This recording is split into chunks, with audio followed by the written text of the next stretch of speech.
Bonjour, donc aujourd'hui on va regarder comment tester le taux de sel dans votre eau de piscine, chose très importante à faire pour le bon fonctionnement de vos électrolyseurs.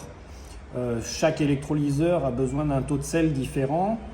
Pour cet exemple, on va partir du principe que le taux de sel nécessaire à votre appareil est de 5 kg par mètre cube, ou bien 5 grammes par litre, ça revient à la même chose. Donc les languettes pour le sel sont des languettes spécifiques, elles ne testent que le sel. Donc là, nous on travaille avec la marque Aquacheck.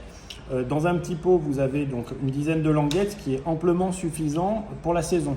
Puisque le taux de sel est à regarder lorsque vraiment vous faites un bon complément d'eau, puisque ça veut dire que vous avez dilué votre taux de sel initial, donc peut-être il y a un sac à remettre, ou un demi-sac, ou 2 sacs, en fonction de votre consommation d'eau.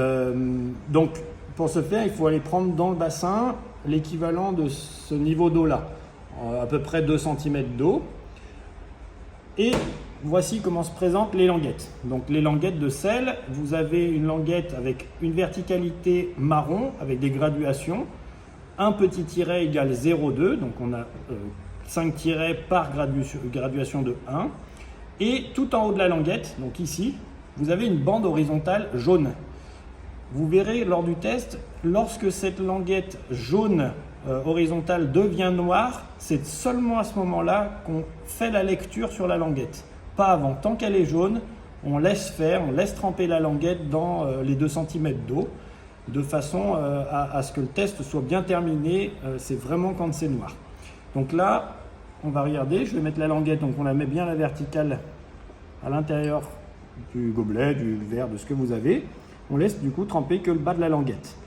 Donc là, on va laisser faire. Le test peut durer jusqu'à 10 minutes. On laisse faire et on se retrouve après. Donc voilà, le test est terminé. On peut voir ici que la petite bande jaune a bien noirci dans son intégralité. Et en fait, la lecture que l'on va faire, c'est la bande verticale qui était marron qui a blanchi. Donc là, on peut voir que sur la languette, ça a blanchi jusqu'à la graduation 6. Alors 6 n'est pas le taux de sel, attention. Derrière votre petite boîte, du coup, vous avez 2 colonnes, enfin en réalité 4, 2 colonnes mesure, 2 colonnes taux de salinité. Le taux de salinité ici est en milligrammes par litre. Nous on parle en kilos par mètre cube, il suffit de diviser ce chiffre par 1000. Rappelez-vous, on part du principe qu'on est sur un électrolyseur qui a besoin de 5 kg par mètre cube. Donc là, ce qu'on va faire, c'est qu'on va prendre la correspondance de ce qui est marqué sur la languette, donc 6.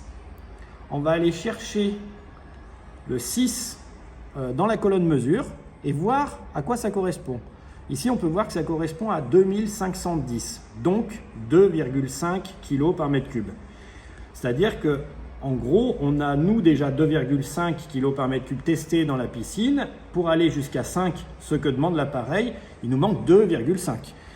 Admettons que nous avons un bassin qui fait 40 mètres cubes. On multiplie du coup le manque de sel, c'est-à-dire 2,5 par 40 mètres cubes, ce qui fait 100. Donc 100 kg est le sel qu'il faut remettre dans votre volume pour avoir votre teneur en sel à 5 kg par mètre cube. Avec les 4 sacs à mettre, vous redémarrez votre électrolyseur et tout se passera bien. Passez une bonne saison.